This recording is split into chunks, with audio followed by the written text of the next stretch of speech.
More than 2 million people live in Gaza, and at least 90% of them have been displaced from their homes in the year since Israel launched its war in Gaza after the October 7th attacks by Hamas. Those numbers according to the UN. One of those Palestinians is that man you saw there, Shaban Ahmed Dalu, who you just heard from in the video. Today is Shaban's 20th birthday. And a bunch of folks around the world got to know him through his posts on social media, on Instagram and YouTube. In addition to studying computer science and English, which he speaks quite well, Shaban would post photos of himself playing the guitar. He had dreams of studying abroad to become a doctor.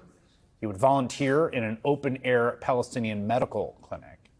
And he even organized, like a lot of Palestinians have, he organized a GoFundMe campaign to raise the money that might secure his family's travel to safety in Egypt, something that's extremely expensive and extremely difficult to come by in the Gaza Strip. When the war began last year, he and his family of 7, you see them there, they fled their home in Gaza City. And as you heard him say, they had to move at least 5 times since then. There's been bombing and airstrikes and violence in all different regions throughout the Strip. So most recently, they had finally settled outside the Al-Aqsa hospital, but there were no shelters. So Shaban built one for his family. I'm taking care of my family as I'm the oldest. I have 2 sisters and 2 little brothers and my parents.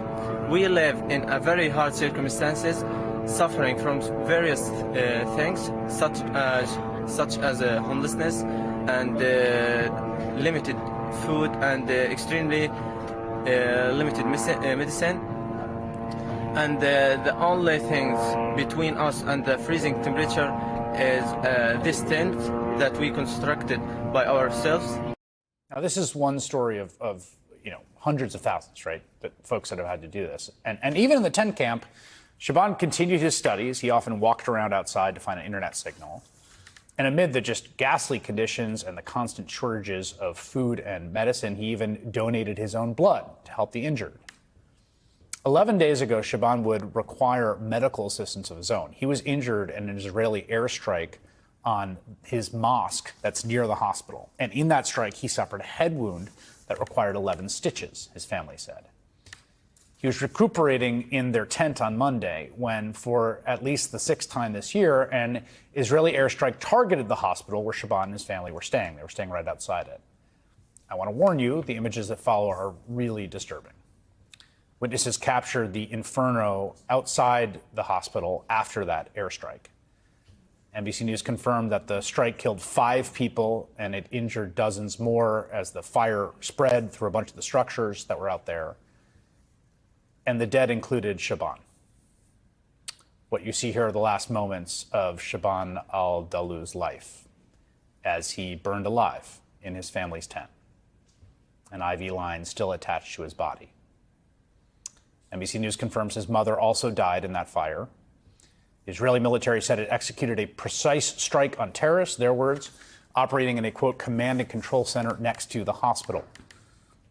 On his GoFundMe page, Shaban wrote, "My life has been turned upside down by the unyielding bombings and shelling. Once brimming with aspirations, I now face the harsh reality of displacement and uncertainty. In Gaza, dreams go to die. Each displacement leaves behind another fragment of our shattered souls. Time feels like it's stopped in Gaza, and we're stuck in a never-ending nightmare." That young man should have celebrated his 20th birthday today.